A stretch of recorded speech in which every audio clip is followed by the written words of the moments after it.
Abra sua Bíblia comigo no livro de Gênesis. Gênesis no capítulo 7. Deus me deu o privilégio de ministrar a palavra. Eu ministrei essa palavra esse final de semana numa conferência da família. Eu ministrei na sexta noite, no sábado à noite, hoje de manhã. E então o meu espírito ele está muito aleluiado hoje, assim. Sabe quando você já está ligado com Deus já, né? Tô de sexta para cá eu fui no culto sexta à noite que eu preguei, sábado de manhã eu fui no culto Taubaté, sábado à noite eu preguei, hoje de manhã eu preguei. Então eu tô assim, tipo, tá saindo um monte de faísca assim do que Deus, de algumas revelações que Deus está liberando sobre nós e sobre a minha vida. E foi muito bom essa conferência da família que Deus me deu a oportunidade de ministrar. Foi uma conferência lá na igreja de Poá, numa igreja em Poá.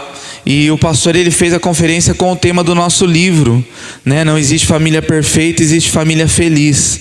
E no final dessa conferência, muitas pessoas vieram testemunhar a respeito do que Deus falou na vida delas através da nossa vida e do nosso testemunho. Então, se você ainda não tem esse livro, minha esposa está ali, garota propaganda, levantando o livro. Você pode comprar o livro. Não existe família perfeita, existe família feliz. Mas eu tenho certeza que Deus nesse tempo está nos levando a nos preocuparmos um pouco mais com a nossa família. Há um grande levante do diabo contra as famílias nesse tempo. Há um grande levante do diabo contra as casas nesse tempo. Você vai dizer, pastor, mas sempre teve. Sim, sempre teve. Mas o diabo ele age de algumas formas diferentes, em tempos diferentes. E eu creio que nesse tempo o diabo está se levantando com ferocidade contra algumas casas, contra algumas famílias, tentando trazer distração, tentando trazer desânimo, tentando trazer enfermidade, tentando trazer briga, tentando trazer separação, tentando trazer muitas coisas. E quando eu digo tentando trazer, porque ele tenta, e cabe a nós rejeitarmos aquilo que ele está tentando inserir dentro da nossa casa, porque eu e a minha casa nós serviremos ao Senhor. E quando o diabo bate na porta tentando inserir algo na minha casa, eu falo, aqui não. Então cabe a mim, cabe a você aceitarmos o que o diabo quer inserir dentro da nossa casa ou não. A minha casa e a sua casa, ela vai frutificar segundo aquilo que ela está sendo alimentada. Se a sua casa está sendo alimentada pela palavra de Deus, o fruto da sua família vai ser vidas que se rendem ao Senhor Jesus.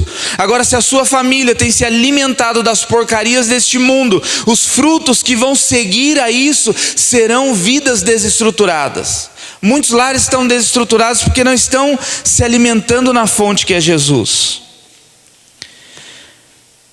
E Gênesis capítulo 7 diz assim,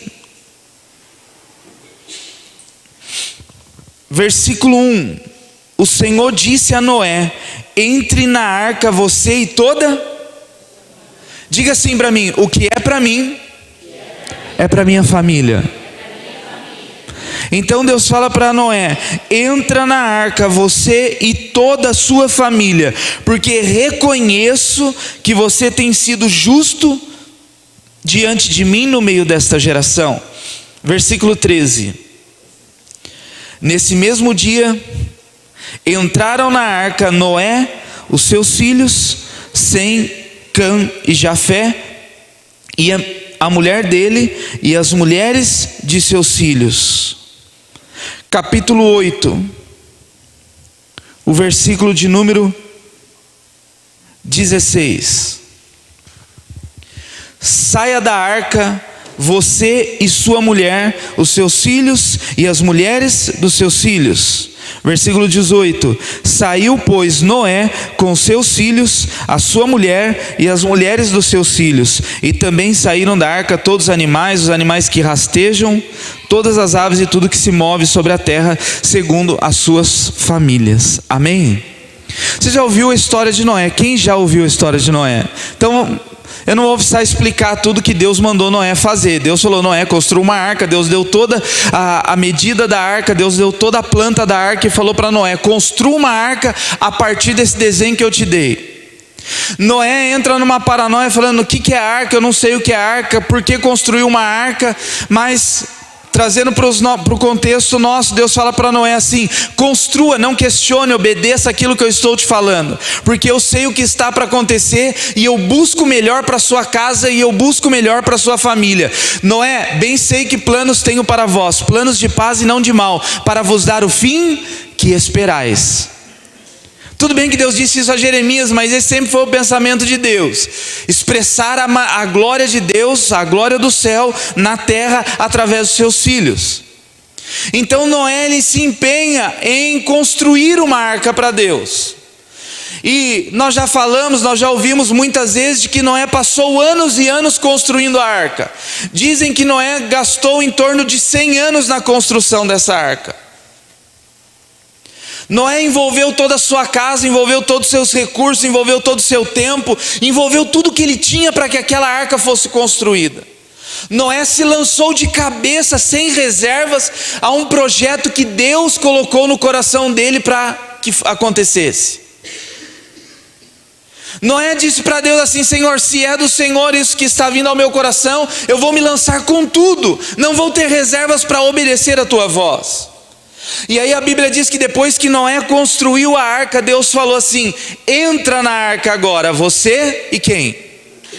Toda a sua família.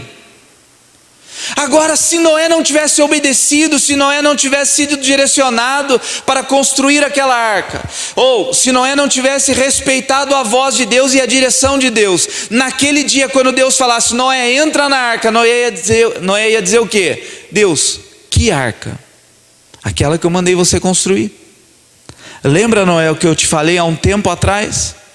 E você não me obedeceu? Agora era para sua família estar sendo salva, mas agora toda a sua família será destruída no dilúvio. Mas não, Noé aceitou o chamado de Deus e passou então a construir aquela arca. E no dia oportuno, Noé e sua família entram naquela arca. A sua casa então agora passa a desfrutar de um novo tempo com Deus. A sua casa e a sua família agora passam a desfrutar de umas experiências gloriosas com o Senhor. A sua família, ela vai desfrutar de coisas grandiosas em Deus a partir do seu posicionamento. Não espere que Deus fará um abracadabra na sua família, não espere que Deus fará coisas grandiosas na sua família, se você não se movimentar para que isso aconteça. Não adianta você achar que Deus vai salvar a sua família se você não tem uma vida rendida a Ele, nem obediente a Ele. Não ache que a sua família vai seguir uma vida sendo salva, ou uma vida sendo salva não, mas vai atingir o ápice que é a salvação, se você não criar meios para que isso aconteça. Noé, ele criou a arca. Aí Deus coloca Noé dentro da arca, coloca os animais dentro da arca, e aí Noé fecha a porta da arca. É isso que a Bíblia diz?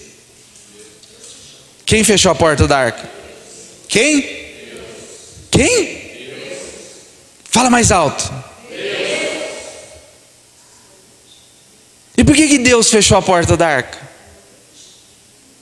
Porque a porta era muito grande? No filme lá do Noé, Noé que fecha a porta da arca. Ele pega uma corrente, vai e Noé levanta a porta da arca. Mas aí a Bíblia diz em Gênesis capítulo 7, no versículo 16, que Deus fechou a porta da arca. Deus fechou a porta da arca e selou aquela porta. Então Noé e sua família passam a viver um novo tempo agora dentro da arca. E Deus não colocou uma maçaneta do lado de dentro da porta. Deus fechou a porta da arca para que Ele discernisse o tempo da porta ser aberta. Porque se Deus tivesse deixado lá uma maçaneta na porta da arca, com certeza em algum momento do dilúvio, alguma pessoa teria pulado fora da arca. Diga para a pessoa que está do teu lado assim: nós precisamos tirar as maçanetas. Porque se Deus fechou a porta, Deus sabe a hora de falar, sai. Se Deus falou, entra, Deus sabe a hora de falar, sai.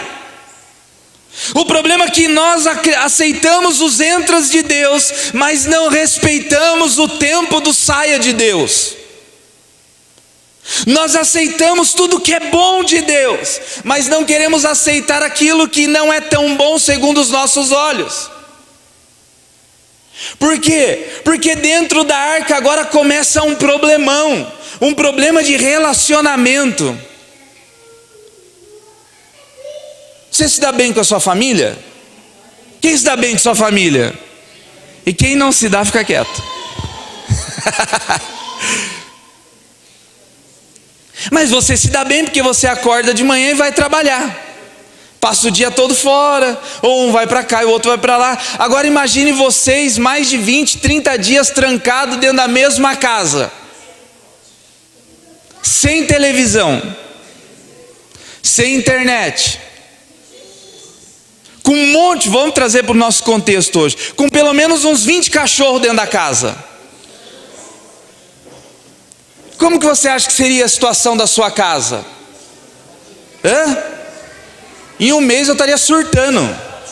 Fala, Deus, misericórdia. Eu não sei qual seria o maior problema, a minha esposa ou os cachorros. Assim como o contrário também é verdadeiro. Talvez se eu estivesse sozinho eu já não estaria me suportando 20, 30 dias trancado dentro da mesma casa, sem poder sair. Agora, quando Deus coloca Noé dentro daquela arca, Deus começa a trabalhar em Noé e na sua família a questão do relacionamento, a questão do entender como se movimentar respeitando o limite um do outro. Deus ensina aquela família, não só Noé agora, Noé já entrou com a sua família. Deus passa a ensiná-los como eu respeito o limite do outro, como eu convivo com as falhas do outro, como eu faço com que o outro aceite as minhas falhas. Deus começa a trabalhar agora num relacionamento. E na hora do dilúvio, se talvez a porta da arca tivesse maçaneta, um ou outro já teria pulado para fora. Fala, Deus, não aguento, eu prefiro morrer afogado a viver essa vida medíocre. Aí você vai dizer, pastor, é loucura. Não, agora vamos trazer para os nossos dias. Quantas pessoas pulam fora do casamento porque as águas, ou as dificuldades, ou as lutas se avolumam, e é muito mais fácil eu pular fora do que eu trabalhar o relacionamento. Sim ou não? Nós vemos uma geração do descartável, aonde a televisão deu problema, em vez de nós mandarmos arrumar, nós vamos e compramos outra e damos a quebrada para a igreja. Ô pastor, está só com defeitinho a televisão, só o senhor mandar arrumar. Mas o carro dá problema e nós já começamos a reclamar, esse carro porcaria, não vejo a hora de vender essa porcaria, comprar um outro carro. E aí esses problemas de relacionamento muitas vezes estão dentro da nossa casa. E se nós tivermos a opção da maçaneta, uma hora ou outra nós vamos abrir a porta e pular fora. E Deus sabe disso. E se eu disser para você que não há opção de pular fora, você vai ter que enfrentar os seus problemas. Você vai ter que enfrentar os problemas de relacionamento. Você vai ter que enfrentar os problemas de convívio social. Você vai ter que olhar para a pessoa chata que está do seu lado e dizer, Deus, me dá graça para suportar. E aí Deus vai falar, sim, eu já estou dando para ele te suportar. Você fala, não, Deus, não, Deus, era o contrário, o Senhor me dá graça para eu suportar. E aí Deus fala, mas quem disse que você é fácil? Priscila, quem disse que você é fácil? Deve ser, óbvio, né?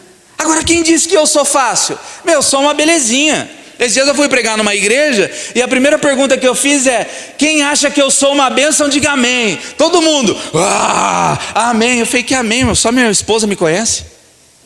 Como que você fala que eu sou uma bênção sem me conhecer? Você não dorme comigo, não acorda comigo, não sente meu bafo, meu chulé de manhã. Como você fala que eu sou uma bênção? Você não conhece minhas manias. Como você fala que nós falamos o quê? Com preguiça de pensar, não, irmão, é uma bênção.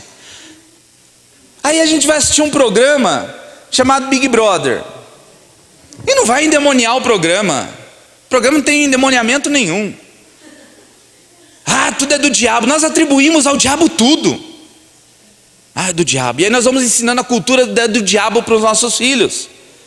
Que a gente fala, não estou fazendo apologia ao Big Brother, entenda bem. Mas a gente fala, o filho vai pegar a caneca, filhão, não pega, é do diabo. Aí a criança vai pegar o copo d'água, não pega porque é do diabo. Eu não tenho que falar para minha filha que tudo é do diabo. Eu preciso apresentar Jesus a ela. E quando ela tiver Jesus habitando dentro dela, o que for do diabo será repelido naturalmente.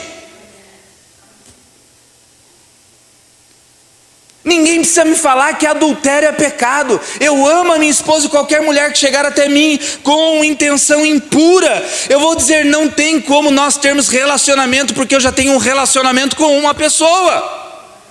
A minha esposa não precisa ficar falando para mim toda hora: ó, vai sair na rua, cuidado, hein? Ó, vai sair na rua, cuidado com o diabo, cuidado com a Jezabel, cuidado com as endemoniadinhas da rua. Não. Por quê? Porque nós temos um relacionamento verdadeiro. E todo relacionamento falso que se levantar para me pegar, eu vou falar: ô, parou, eu sei que é falso. Sim ou não? Mas então nós vamos. E aí voltando lá ao Big Brother, aí você vê o primeiro dia da casa do Big Brother. Como você já viu algum dia assim? Finge que você é meio desviado, né? Você assistiu um dia. Você já viu o primeiro dia da casa do Big Brother? Todo mundo entra como? Aê, oh. E no terceiro dia? Aê, oh. No quinto dia? Endemoniado. Um mês, já se tivesse revólver não te sobrava um vivo dentro da casa. Mas não era só festa no começo, todo mundo era legal, todo mundo era bonzinho no primeiro dia. Por que depois de 2, 3 semanas, aí já tem os guetos, já tem as tribos, já tem um falando mal do outro, e 16 pessoas não conseguem viver 3 meses dentro de uma casa? Isso porque acabaram de se conhecer. Agora imagine a família de Noé, que convivia diariamente há mais de 100 anos juntos. E aí Deus pega todo mundo, põe numa arca, tranca a porta. Se Deus fizesse isso com você hoje, pegasse as pessoas que mais se atribulam, te jogasse dentro de um quarto, trancasse a porta, o que ia acontecer com você? Se Deus falasse para você assim: olha, não tem opção, você não pode divorciar. Não tem opção, você não pode sair desse emprego. Não tem opção, você não pode sair desse relacionamento. Deus, mas está difícil, eu sei. Deus, mas está quase impossível suportar. Deus vai dizer: eu sei. O que eu faço? Aprenda a se relacionar. Olhe para a pessoa que está do teu lado e diga: é com você que Deus está falando.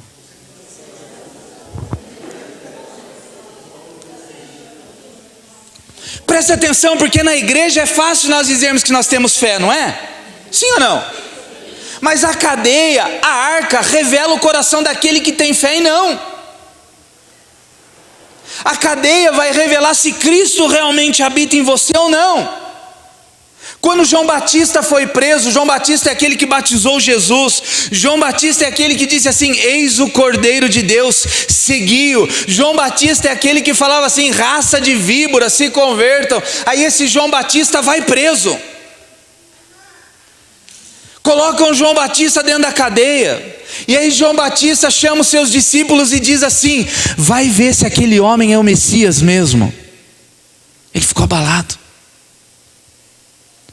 Ele falou: vai ver, me prenderam porque eu estou pregando agora aí, e apoiei aquele cara, mas vai lá, vê para mim se ele é o Messias mesmo. João Batista estava esperando uma confirmação externa. Aí você vai ver Paulo. Quem já leu a carta aos Filipenses? Já leu? Paulo fala só de alegria nas cartas aos Filipenses. Alegrai-vos, sejam felizes, sejam abençoados e tal. E Paulo escreve uma carta toda alegre. Sabe onde Paulo estava naquele momento? Dentro da cadeia. Quem lê a carta aos Filipenses vai achar que Paulo estava na mansão na Riviera de São Lourenço, tomando água de coco, deitado na rede, escrevendo: ó Filipenses. Mas Paulo estava na cadeia. E Paulo não mandou buscar nada externo. Paulo estava externando o que estava dentro dele. A cadeia revela se nós buscamos recurso fora ou se nós manifestamos o que está dentro. A arca vai revelar se você espera uma solução externa ou você manifesta o Cristo que está em você. É na hora da arca, é na hora que você está lá dentro da arca, e a arca não tem maçaneta, a porta está fechada, é que o Cristo se manifesta. É que as virtudes do Espírito Santo, o fruto do Espírito, através da sua vida se manifestam. Porque falar que é bonzinho, falar que é amoroso, falar que é misericordioso, quando tudo vai bem é fácil. Quando só tem pessoas que nos favorecem é fácil. Quando a situação nos favorece é fácil. Mas e quando as águas do dilúvio estão batendo a porta da nossa casa? E aí Jesus disse isso em Mateus capítulo 7, versículo 24 lá. Havia um homem prudente e um homem insensato. O prudente é aquele que construiu a sua casa sobre a rocha. E o imprudente construiu a sua casa sobre areia. Sopraram os ventos, transbordaram os rios e deram com ímpeto contra aquela casa. A casa do prudente manteve-se em pé. A casa do insensato caiu. O que diferencia é a partir de que natureza eu estou edificando algo. Deus deu para mim e para você 2 ministérios. Ministério da edificação, Efésios capítulo 4, fala: Ele deu uns para apóstolos, profetas, mestres, evangelistas e pastores, para que haja uma edificação no corpo, para que o corpo seja edificado. A unidade da igreja traz edificação ao corpo. Então eu e você temos o ministério de edificação. Deus confiou a mim, Deus confiou a você a responsabilidade de edificar um ao outro. Deus deu a responsabilidade de você edificar a pessoa que está do teu lado. Diga para a pessoa que está do teu lado: você precisa me edificar.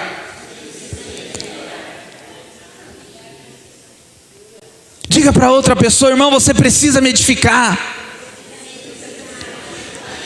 E como que nós vamos edificar um ao outro? Efésios capítulo 5, versículo 18 diz assim: não vos embriagueis com vinho onde há devassidão, antes enchei-vos do quê?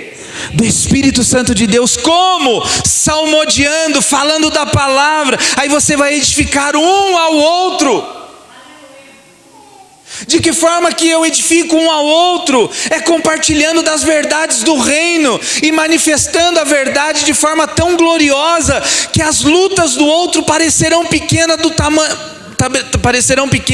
perto do Deus que ele serve e que você serve. O problema é que nós diminuímos Deus das nossas rodas de conversa. Nós vamos visitar pessoas e falamos de tudo menos da palavra. E aí depois falamos: não, nós precisamos de tempo de mesa. A mesa, ela é muito mais pedagógica do que gastronômica. Se tiver uma bolacha na mesa e uma garrafa de café, a gente fica 3 horas compartilhando a palavra. Agora a gente pode ter um banquete, só falar bobeira em volta da mesa. De que forma nós estamos edificando um ao outro? Ah, você viu meu time? Tem hora que me dá, desculpa a expressão, me dá, vou usar uma palavra, sei lá, asco.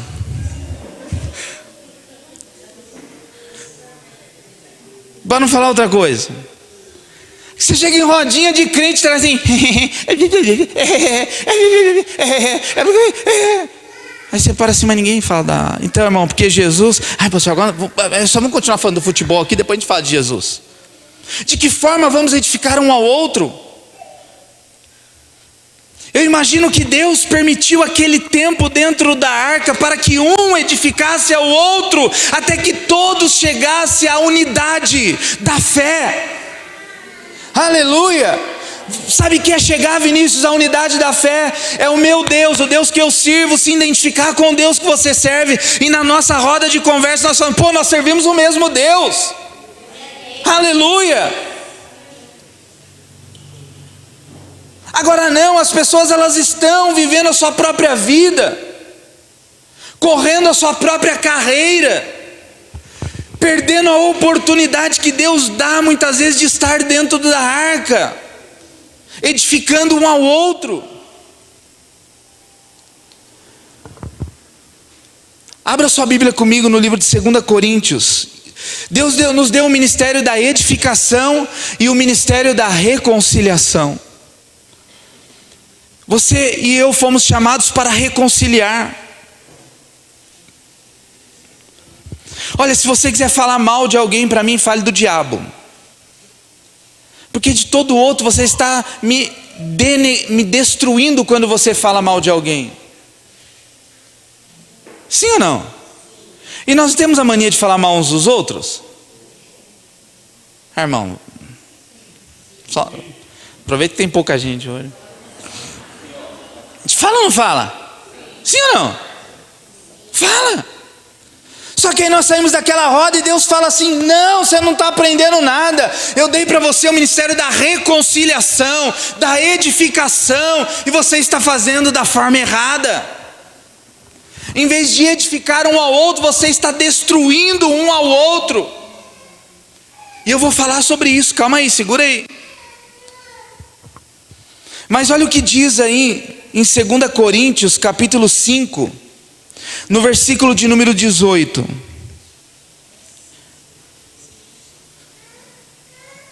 Amém? Ora, tudo isso provém de Deus, que nos reconciliou consigo mesmo por meio de quem? Diga assim: eu estou reconciliado com Deus por meio de Cristo. Sabe o que é isso? Você estava desviado, e aí por meio de Cristo você foi reconciliado. Você e Deus estavam brigados, e aí Jesus chegou e falou assim: para com isso, deixa disso, ela é bonzinha, ela é bonzinha, amiguinho, dá dedinho, amizade. Foi isso que Jesus fez na cruz. Nós somos reconciliados com Deus por meio de Jesus. E aí diz aqui assim, versículo 19: a saber que Deus estava em Cristo reconciliando consigo o mundo, não levando em conta os pecados dos seres humanos, e nos confiando a palavra da reconciliação. Sabe, nós somos chamados por Deus para reconciliar. Nós somos chamados para Deus para levar palavras de paz. Nós somos chamados para Deus para levar palavras de ânimo. Nós somos chamados para Deus para edificar um ao outro em amor, não para apontar o pecado um do outro, não para descobrir a nudez um do outro, não para contar a outros a falha de outros. Nós não fomos chamados para isso. O problema é que a igreja hoje, quando digo a igreja, eu digo a igreja de um modo geral, a igreja está muito secularizada. Nós pegamos os padrões do mundo, trazemos para dentro da igreja e colocamos rótulo gospel. Então nós vamos falar, olha, eu só quero te falar um negócio, pastora Camila, é só para você estar orando, mas deixa eu falar um negócio da vida do Vinícius. Só para a irmã estar orando.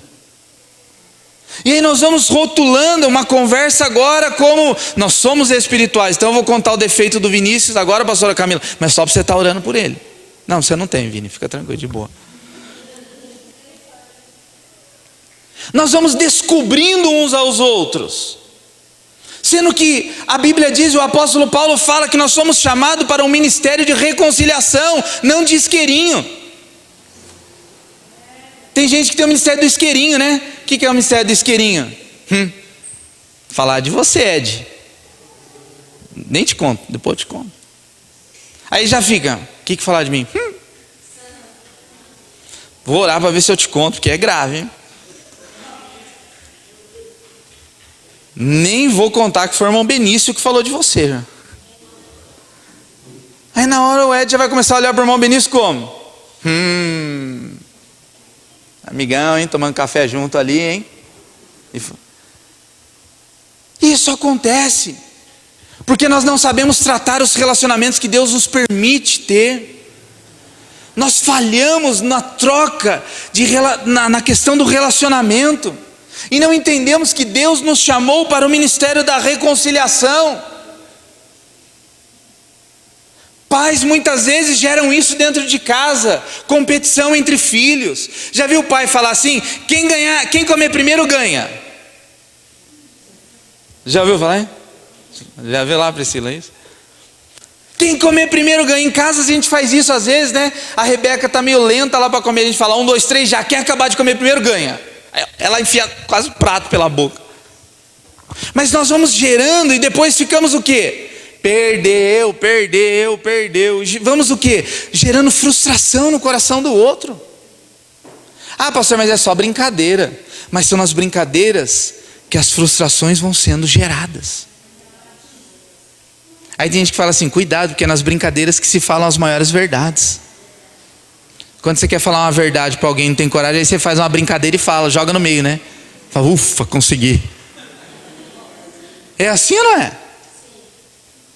E aí nós vamos atacando pessoas, e atacamos amigos, atacamos família, atacamos pessoas que dizemos que amamos, e não entendemos que nós somos chamados em Cristo para ser reconciliadores, para levar pessoas cada dia mais para a presença dEle.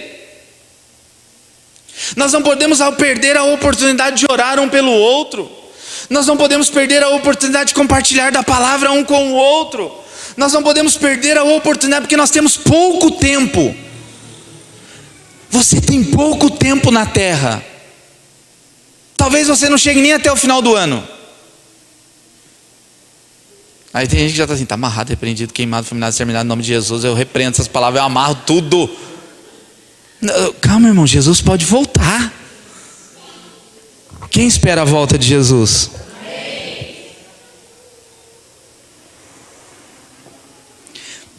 Mas aí diz que nós somos chamados para o ministério da reconciliação. Então Deus coloca todo mundo dentro da arca, Noé e seus filhos, aí tudo bonitinho, amém?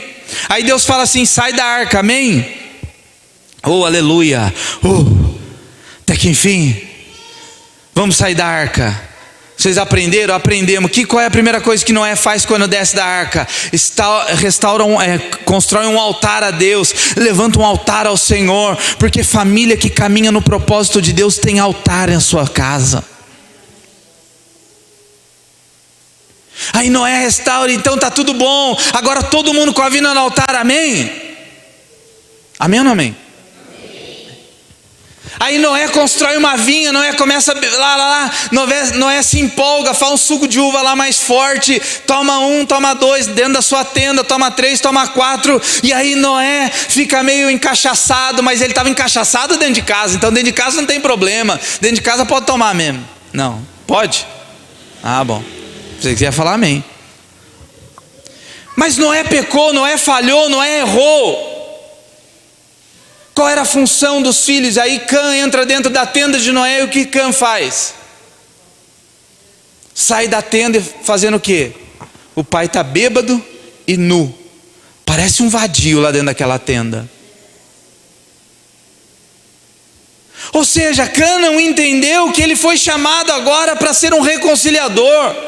Ele tinha que ter fechado a porta da tenda. Pai, eu vou fechar a porta que o Senhor fez. Eu não estou aqui para julgar o seu pecado, para julgar as suas falhas, mas para cobrir a tua nudez. Você não está, meu irmão, sendo reconciliado com Cristo para apontar a nudez do outro, mas para ajudar a cobrir. Eu não estou aqui para apontar o erro de A, de B, de C ou de D. Eu estou aqui para orar e pregar a palavra, cobrindo um ao outro. A minha esposa, ela brinca comigo, ela fala, você é muito bonzinho, tem hora, porque às vezes acontece umas coisas, eu falo, não, ela fala, não, a pessoa fez por maldade. Eu não fez, vamos ver pelo outro lado. Eu falo, que outro lado? Não tem outro lado, tem não. Tem pessoa que tudo desconfia. Opa, a sombra aqui, está aqui, o que está acontecendo? Desconfia da própria sombra. Ah, mas porque gato escaldado tem medo de água fria, diz o ditado, né? Mas e o ministério da reconciliação? E o ministério da edificação? E o ministério da construção? E o ministério que diz que eu preciso cobrir o meu amigo, o meu irmão em amor? Eu preciso guardar a minha família. E aí Sem e Jafé, os outros filhos de Noé, sabe o que fazem? Cã, você não aprendeu nada, cara, nós passamos um tempão dentro da arca. Sem e Jafé vai lá e cobre a nudez de Noé. Sem Jafé esconde. Não, e eu entenda muito bem o que eu estou dizendo. Eu não estou falando para você cobrir pecado de ninguém, só não expõe. Esses dias rolou na rede social, aí não sei quem viu, um vídeo de um pastor que falou mal do braço tatuado do Alessandro Vilas Boas. Quem viu esse vídeo? Aí depois um rapaz chamado Tiago Lobos fez um podcast com este pastor, eu não me lembro o nome do pastor agora, mas com este pastor que falou do braço tatuado do Alessandro Vilas Boas. E a internet inteira julgou o cara, a internet inteira apontou o cara, a internet inteira crucificou e tomou então partido do Alessandro Vilas Boas. Ah, o pastor envergonhou. o Alessandro Vilas Boas. Quem viu esse fato? Quem não viu?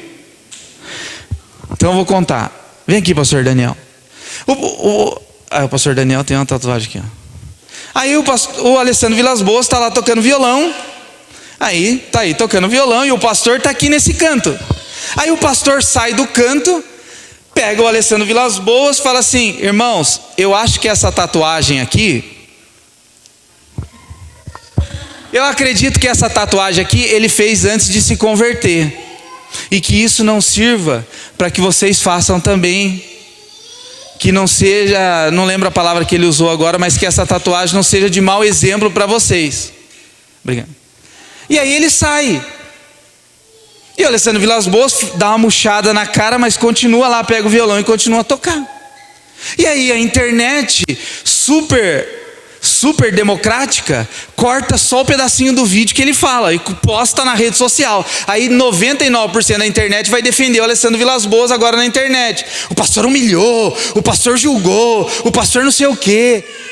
E aí depois o pastor dando entrevista fala: cara, eu não humilhei, eu não quis, eu errei na minha colocação. Mas esse pastor é um cara que fundou mais de 1000 Assembleias de Deus. É um cara que conseguiu mudar um parágrafo na Constituinte a favor dos evangélicos. É um cara assim, uma sumidade lá do lado de Goiás. E ele fala: eu me expressei mal, mas o vídeo não mostra antes que eu estava intercedendo pela vida do Alessandro Vilas Boas. O vídeo não mostra que eu estava de joelhos num canto intercedendo por ele. Nada a ver com tatuagem. A tatuagem, eu me expressei mal. Mas aí todo mundo pega só um pedacinho, não busca o contexto e agora detona o pastor na internet. E aí nós falamos assim: misericórdia. Depois você procure podcast com o Tiago Lobos, e eu não sei o nome desse pastor, mas onde o pastor explica. Ele fala: de forma nenhuma eu quis denegrir, falar mal da tatuagem, eu me expressei, acho que de uma forma errada, foi só isso. Mas então, antes de saber todo o contexto da história, o que muitos ou milhares de pessoas fizeram com aquele vídeo? Compartilharam. Vamos compartilhar, vamos tacar pedra no pastor, que esse pastor deve ser um endemoniado, esse pastor é um Zé Mané, esse pastor é não sei o quê, esse pastor, nossa, e assim os comentários xingavam, e aí tinha pessoa que falava assim nos comentários: gente, para de xingar esse pastor, o cara assim é uma referência para o lado de Goiás, o cara assim é uma bênção na mão de Deus. Mas o que a internet faz? Desnuda, descobre. Quantas vezes você já leu algum post na internet que você fica assim, ó, essa indireta é para mim? Quem já viu um post assim?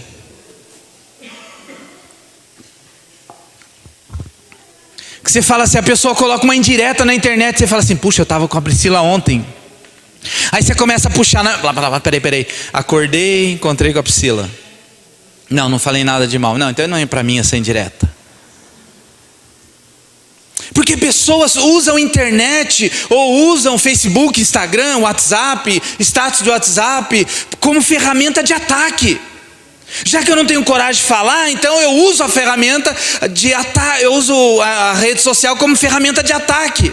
Só que deixa eu dizer uma coisa para você: já foi feita uma estatística que 90% das indiretas no Facebook, Instagram e WhatsApp nunca atingem quem é para atingir. Mas vai descobrir milhares de pessoas que não tinham nada a ver com aquilo. Então Cã, ele fez isso com Noé, ele descobriu seu pai. Sem Jafé foi lá cobrir, ele errou, ninguém precisa saber. Coloca uma roupa nele e vida que segue. Não precisa ficar contando para todo mundo, compartilhando vídeo para todo mundo, pondo em direto no Facebook, na internet para todo mundo. Não, eu me calo e me resumo a orar, porque eu fui chamado para reconciliar. Aleluia. Por que muitas famílias hoje estão destruídas? E eu já estou encerrando. Por que muitas famílias estão destruídas? Porque o marido descobre a mulher descobre o marido. O que acontece dentro da sua casa se resume à sua casa. A internet não precisa saber disso. O status do WhatsApp não precisa saber disso.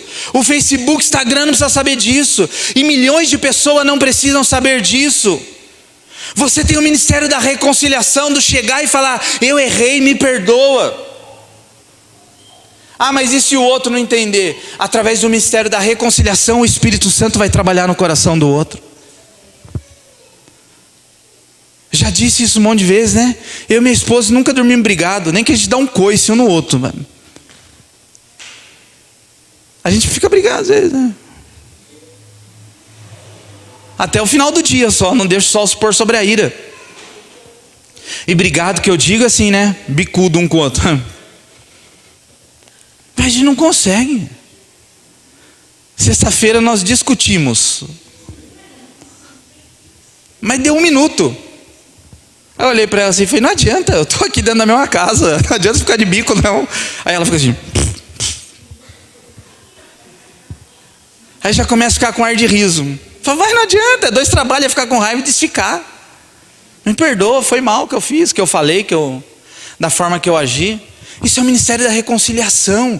Eu sei que eu errei, eu vou lá e falo, me perdoa porque eu errei. Eu quero me reconciliar com você porque Cristo habita em mim e o Espírito Santo flui nas nossas vidas. Agora, o que eu faço da forma que eu me porto dentro da arca vai influenciar toda a minha família. Os meus filhos, ou a minha filha está de olho em mim. E ontem minha filha, ela chegou, nós estávamos lá, minha esposa estava num quarto, eu estava no outro, e minha filha estava lá no quarto dela, daqui a pouco a Rebeca veio e falou assim, mamãe, eu quero te pedir perdão. Aí minha esposa olhou e falou, me pedir perdão, e ela falou bem enfática, eu quero 4 anos, né? Eu quero te pedir perdão. A minha esposa falou, nossa, o que aconteceu tão grave? A senhora não vai me bater? Minha esposa falou, não vou te bater, o que aconteceu? Não, então, é que eu fiz um negócio lá no meu quarto que não foi legal. Mas foi um papo meio maduro. Nós dois ficamos assim, ó, meu Deus, tem um anão aqui, né? Ela falou, não, aí minha esposa falou, o que aconteceu? Ela, não, eu fui entrar na minha casinha, que ela tem uma casinha da Barbie lá, eu bati o joelho na garrafinha de água e caiu água, tudo dentro da casinha. Aí minha esposa falou, não, Rebeca, você não fez isso. Mas aí falou, amém, filha, mamãe te perdoa, e isso mesmo, você tem que pedir perdão. Falar a verdade, filha, tem grande valor. Aí passou uns minutos, ela veio de novo, papai, eu queria pedir perdão. Falei, mas não precisa também toda hora viver uma vida de perdão, né? Vamos, convenhamos, né? Mas é o ministério da reconciliação, eu acredito que é o Espírito Santo trabalhando nela, através da minha vida e da vida da minha família. Então o que você faz reflete no reino do Espírito. Dentro da sua casa, o Senhor te deu um ministério de edificar pessoas. Edifique a sua casa, edifique a sua família. Não fique falando que tudo é do diabo. Não fique falando, isso é do diabo. Não, apresente Cristo a eles. Manifeste Cristo dentro da sua casa, e você não vai precisar ficar falando que adultério é errado, que roubar é errado, que mentir é errado, porque o Espírito Santo vai começar a fluir dentro da tua casa, dentro da tua família, e vai chegar uma hora que Deus vai falar assim, pode sair da arca, pode sair desse problema que você está, o tempo de luta acabou, agora vem o tempo da bonança. Aleluia. Eu quero declarar isso sobre a sua casa. Não deixe a prisão, não deixe a cadeia ou os problemas roubarem aquilo que você é em Cristo.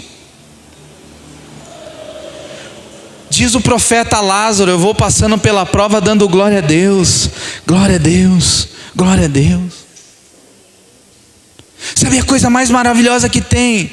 É quando você vê pessoas sendo edificadas através da sua vida. Sim ou não? Você já ouviu alguém dizer para você assim, poxa, aquelas palavras que você me falou, fortaleceu o meu casamento, fortaleceu a minha vida, eu estava pensando em desistir, eu estava pensando nisso, eu estava pensando naquilo, e uma palavra que você liberou fez com que eu mudasse o curso da minha vida. Sim ou não? Sim, porque nós somos chamados para edificar, para reconciliar. Então que você possa sair daqui nessa noite liberando isso sobre a vida das pessoas que você encontrar. Vai para a casa de alguém e fala, irmão, vai com a Bíblia na mão, vamos falar da palavra, irmão. Falar da palavra, vamos compartilhar da palavra. Vamos orar. Vamos agradecer a Jesus. Ah, mas e o futebol? O futebol deixa para outro dia. Agora a mesa é tempo de nós ensinarmos uns aos outros, edificarmos uns aos outros. E eu não sei se você está passando problema na sua casa ou se passou algum dia, mas há uma liberalidade de Deus para que você flua nessa reconciliação. Quem mora na sua casa é você mesmo, não sou eu. Então faça da sua casa um ambiente de paz. Ah, pastor, mas você não sabe com as pessoas que eu vivo lá dentro, é uma luta. Você também não é fácil não. Não tem como sair da arca. Agora na hora certa Deus vai falar, pode sair, acabou a luta. Pode sair, acabou o dilúvio. Pode sair. E aí você vai estar, sabe como quem? Como quem? Sonha. Você vai olhar e vai falar assim, pô, eu não mereço isso não. O que está acontecendo? É muita coisa boa. Quem já viveu esses momentos na sua vida? Você falou, meu, é muita coisa boa acontecendo de uma vez só. Depois de momentos de luta, de tanta tribulação, o sol apareceu. O sol sempre está lá. Às vezes as nuvens ofuscam o brilho do sol, mas ele continua lá. Às vezes as lutas e as dificuldades ofuscam o brilho da glória de Deus na sua vida, mas Deus continua lá. Então que você possa liberar palavras sobre a sua família, sobre a sua casa. Amém? Se coloque em pé para nós orarmos. Não deixe a cadeia roubar aquilo que que Deus está construindo em você.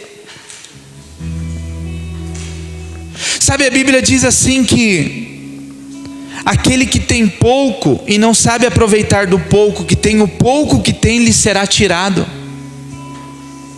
E será dado para quem? Para aquele que tem mais, na parábola dos talentos. Então louve a Deus pela sua família. Você pode dizer isso para Deus? Senhor, obrigado pela minha família. Sabe, se nós estamos declarando que este ano é a manifestação dos filhos de Deus, a sociedade espera famílias saudáveis se manifestando. Sabe, tem dia que eu vou para um lado, minha esposa vai para o outro e minha filha vai para o outro. A sociedade espera que a minha casa seja uma influência na cidade. Famílias saudáveis geram influências. A minha casa e a sua casa tem a bênção e a promessa que Deus fez a Abraão: em ti serão benditas todas as famílias da terra. Sabe, hoje no final da ministração pela manhã, na hora de encerrar eu falei, se você tem um filho rebelde, abrace seu filho. Pare de julgar a rebeldia dele, abrace ele. Ah, meu filho é rebelde, meu filho é rebelde. A rebeldia, ela nasce de um coração insatisfeito. Toda rebeldia, ela quer expressar a insatisfação do coração de alguém. E aí acabou o culto, veio um casal chorando. E eu falei, pastor, eu preciso testemunhar. Quando você falou para abraçar o filho rebelde, eu abracei meu filho. E o casal junto abraçou o filho que estava sentado do lado. E o filho estava com aquela cara de emburrado, sabe? Tipo, vim para o culto de manhã porque vocês me obrigaram. Ele falou, pastor, eu nunca vi o meu filho chorar tanto no nosso colo como ele chorou essa manhã. Então talvez essa pessoa que está do teu lado aí, bravinha, rebeldinha e cheia de nervinho, ela só precisa de um abraço. A gente só precisa de um abraço. Ela não precisa de apontamentos, ela não precisa de julgamentos, ela não precisa de condenações e acusações. Ela só precisa de um abraço.